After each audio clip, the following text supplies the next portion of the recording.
Hello, everybody, and welcome to the very first episode of the Southpawpodcast. I'm your host, Hayden Broomfield. This podcast is all about the biggest news in combat sports, from boxing to MMA and everything in between. Before I get started, don't forget to follow the Southpaw Podcast Instagram and Twitter if you enjoy what you hear. A reminder that everything in this podcast is just my opinion and not to be taken as facts. Today, I am joined by fellow fighting fanatic Gurpal Hayer, and we're here to talk about the biggest news in combat sports. Let's first start with the main event of this weekend's UFC 248 in Las Vegas. It's Israel Adesanya versus Yoel Romero. What do you think is going to happen, dude? Well, Israel Adesanya, the style bender. He's a very versatile fighter. I think his kicks are just insane. So I think Yoel Romero is going to come out a bit fast, and I think that Adesanya is going to kind of have to move around to find his range because he is the lankier fighter. So I feel like he's going to walk around the ring, find his range, throw up his shots. He's going to go for a bit more of a calculated fight, similar to John Jones. Whereas I think Yoel Romero, who's known as the soldier of God, is just going to, come with brute force. And yeah, so I think it's just going to be a calculated fight from Adesanya. What are your thoughts?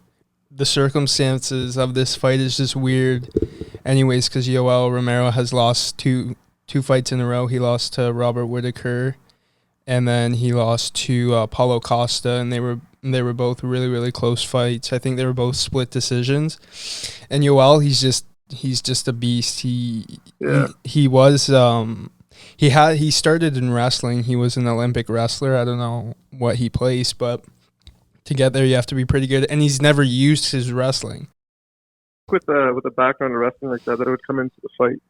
That's why I think this fight, I think he's going to bring it out for the first time ever. And it's going to. Okay, so you think he's going to incorporate his wrestling? Yeah, I think early, and I think he's going to do it early. And but I think Adesanya's range is going to be too tough to get past. But Yoel, I think he will take him down. It'll just be a matter of if Adesanya can get back up. And from his previous fights, his takedown defense is actually really good. So, but this will be by far the toughest wrestler if he uses it. Yeah. So, what are your thoughts on just based off like height and physical advantages? Yoel Romero is 5'10", and Israel Adesanya is 6'4". Do you think that's going to come into play, or do you think that's just going to go back to the tactics of Adesanya using his reach and his range versus Romero coming in, diving in fast? Yeah, I think Yoel's going to really struggle with that in the first round. I think he's going to try and shoot, but it's not really going to work from early. I think it depends. It really depends on his game plan. I have no idea what he's going to do, but if he plans on wrestling, he's got to stick with it because I don't think it'll work in the first round. But so do you think that Adesanya is wise enough or experienced enough to be able to counter or predict the attack from Romero? Like, say he comes to shoot in, or he's going for a takedown. Do you think Adesanya has had the experience to deal with that? Someone of like that power? No, I don't think so, and that's why it's going to be. That's what I think makes this fight so close. Yeah, some could say it's like similar to Brock Lesnar. Like he just comes out, runs, just goes for the takedown, and if you're not experienced, it's very hard to stop that and even be able to just read that, because there's several fighters that just come in. They're so strong and so powerful that they do break past any possible defense. So if Adesanya is able to practice that in his training, in his camp, and he's able to find his range, keep Romero out of close range, I think that yeah, I agree with you. And we could probably stick on this topic for so long, but I want to move on to heavyweight boxing. But before that, give me a simple prediction on what you think is going to happen Saturday night. I believe Adesanya is going to win in the late second round or early third, just based off of his range and his ability to keep his range. And I think he's just going to pick him apart all night. What are your predictions? I think Romero is going to come out, try and wrestle early. I think Adesanya is going to defend, which is going to make Yoel really tired. And in those championship rounds, I think you're going to see Adesanya just tee off on Yoel Romero, and I think it's going to be a fourth round TKO. Next, I wanted to talk about probably the most intriguing part about combat sports just in general, the heavyweight boxing right now. I think that fight just validated all the doubts that people had about Tyson Fury. Just blew those out the window. It validated Tyson Fury as an out-and-out fighter. I think that throughout his career, people have doubted him. People have thought, just from his physical appearance, he doesn't appear to be a boxer. And I think that this fight just clearly showed that he can be dominant. He's versatile. He's able to box. He's able to use his strength and his size, which we haven't seen throughout his entire career. So I believe that this fight clearly just put Tyson Fury in a position where he deserved to be, but was not respected enough to be put in. Is definitely the number one heavyweight boxer in the world right now, even though Anthony Joshua has 4 of the 6 belts. Including myself a little bit, don't really want to see this fight just because it doesn't seem as competitive as it was after the draw. What do you think?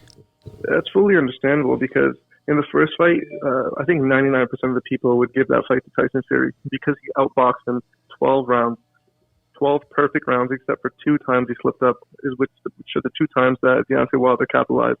Then I think in the second fight, Tyson Fury he demolished him. He brutalized him. He literally used his body weight, his size, his ability, his agility, everything, all of his tactics, he used them all perfectly. And he just, like as I mentioned before, he dominated Deontay Wilder. And through that fight, I think it was clear that Deontay Wilder is not a boxer. He's a puncher. Like he's a one-punch. He's just got a puncher's chance. Yeah. So I think that the concern people have, or like the lack of enthusiasm they have for the third fight, is there's no outcome where Deontay Wilder proves himself dominant. You know, it's either he gets one lucky punch, which I think everyone's just tired of because he clearly cannot fight on his back foot. He can't box, and this isn't to discredit any of his wins because he's had some of the most brutal knockouts. A very good fighting stat. It's just, I don't know, like it's just not something people are looking forward to because he's been outboxed and he's been physically dominated. So I think that the fight's kind of just going to lead to the same outcome, maybe even sooner. And Deontay Wilder's only possible chance is going to be his one-punch power because he can't learn to box in 6 months. So I think that's just why people aren't as interested, from my perspective anyways. What do you think? Wilder's right hand is that it's he does have a puncher's chance, but like he famously says, he only has to be perfect for 1 second, and his opponent has to be perfect for the entire fight. Rounds, yeah. So it is an equalizer. It's definitely an equalizer, which puts him right up there and gives him a fair shot. I just think that now with the way that the heavyweight division is, where Anthony Joshua has 4 of the 6 belts, and he's from the UK. Tyson Fury's from the UK. I just think it's the perfect time for possibly the greatest heavyweight showdown of all time, and 100% the greatest heavyweight showdown in UK history. And I think people around the world, boxing fans, everyone knows that the British fans are the most loyal, the loudest, the most passionate fans. And I just think that the picture or the scene of Wembley Stadium sold out, the British fans singing, chanting, I just think it's just something that you want to see in this lifetime, and you don't want any possible accidental win or like a mistake to sever this opportunity, because it won't be the same fight without all the belts included. And I just think it may be one of the greatest sporting events of our lifetime. But before we get there, I know Anthony Joshua just announced his fight against Kubrat Pulev, which is taking place on June 20th, I believe, sometime around there. And although I'm assuming Anthony Joshua will be a heavy favorite in that, Kubrat Pulev is still an ex-champion heavyweight fighter, so it's a tough test. Someone he doesn't want to overlook. Just he doesn't want to encounter the same issues he did against Ruiz in the first fight. And also with Tyson Fury, we're hoping that he'll get the job done as we both think. So segueing into that Tyson Fury AJ fight, you talked about it a little bit. You talked about the spectacle around it, but what about in the ring? How do you think that fight goes down? So personally, I believe that the weight discrepancy between Deontay Wilder and Tyson Fury was an enormous factor that played into that fight. Deontay Wilder wasn't able to physically keep up with Tyson Fury, which makes perfectly sense just based off their body composition. Anthony Joshua is known to be able to put on a lot of weight. He can carry a lot of weight. He was, I think he's been around 260 before, 250 to 260, which is very close, which tightens that gap between him and Tyson Fury. And I just think that, he will put up a better fight than Deontay Wilder in the sense that he can box better. He can be heavier. But ultimately, I think that Tyson Fury's style and the weight he carries may be too much for Anthony Joshua, but it's going to be a great fight either way. Do you think after that Deontay Wilder TKO for Fury that this is his new fighting style, that he will stay at that 273 range and fight like that for the rest of his career? Well, Tyson Fury is a very smart boxer. He's almost predicted every fight that he's had. He's in every interview, every pre-fight, face-to-face, any public appearance. He's always set his game plan that day, even before the fight, and it always works out perfectly. So I believe that Tyson Fury is very calculated. I think he is one of the smartest boxers in general, and I think that he wouldn't hold on to a certain victory to keep a weight class. I think he would use it according to each fighter. And because he knows that Anthony Joshua can also, close the weight gap, I don't think it'll be as similar in weight. I think he will go down a bit because he can outbox Anthony Joshua. That would be a straight victory for him, as Anthony Joshua doesn't have the magnitude of power that Deontay Wilder has in his right hand. Although it isn't, you can't discredit it because Anthony Joshua is very strong. He can box, which he showed in his last fight with Andrew Ruiz, and he does have power. But I just think that Tyson Fury's ability to move at 6'9" and around 260 to 273 is just insane. So I believe that Tyson Fury can still win just by boxing. And the power tactic that he used against Deontay Wilder, he could use it, but, it could be kind of predictable now based off of his last performance. So I don't know. It's kind of hard to tell. What do you think? I agree with you on the fact that Anthony Joshua is a gold medal Olympic boxer. He knows how to box, and he knows that he can put together the combinations that Deontay Wilder just doesn't.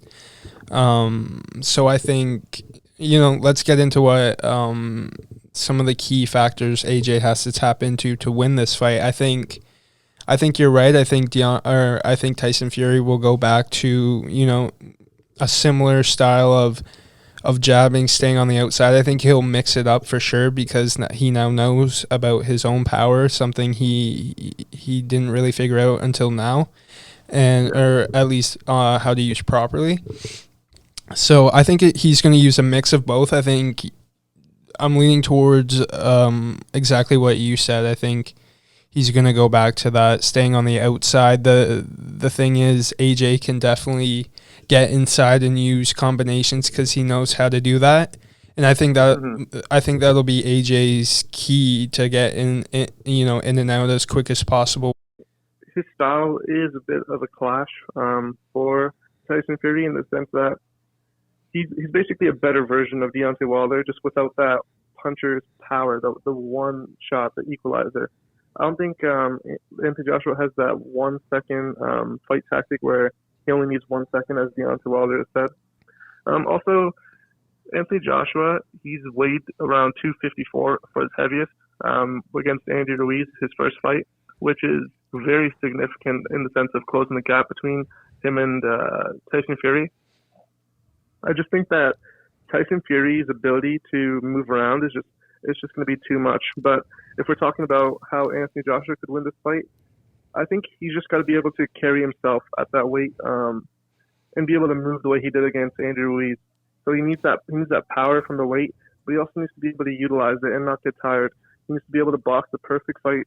And I just think that throughout the rounds, I think he will be able to keep up with Tyson Fury, and the combinations that he offers that Deontay Wilder doesn't could put him in a position to land a knockdown or even a knockout. Yeah, so let's break it down a little bit more. So how does AJ exactly get in there and win rounds? Do you think he could win the early rounds, or the later rounds favor him? What do you think? Will win the later round. I think that he'll be able to wear Tyson Fury down just by absorbing anything that Tyson Fury has for the first, I'd say, 6-7 rounds. And then I believe that he will then capitalize. He'll go in. I believe he'll weigh around 254. I don't believe he'll be as light as he was previously, which was around 240 when he fought the perfect fight against Andrew Ruiz. So I think that in around round 7 to 10, he's going to use his weight and he's going to sit on Fury or fight on the inside. And I believe the combinations that he is able to perform, which we've seen several times, which is the left hook and the right uppercut. I think that puts him in a position to land a knockdown or even a knockout in the later round.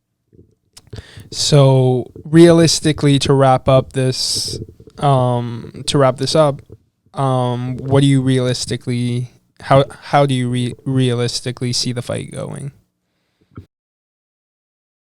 I see it going around 10 rounds. I see Anthony Joshua starting off kind of outside, just a bit of boxing, walking around the ring, finding their range for about around round 4, and then I believe afterwards Tyson Fury's ability to carry himself at his weight and his boxing ability will win him the round, and I believe there will be a round 10 stoppage. Yeah, I actually fully agree with you there. Actually, before we move on, yes or no, Anthony Joshua, Tyson Fury is the biggest boxing event in history? Yes, 100%.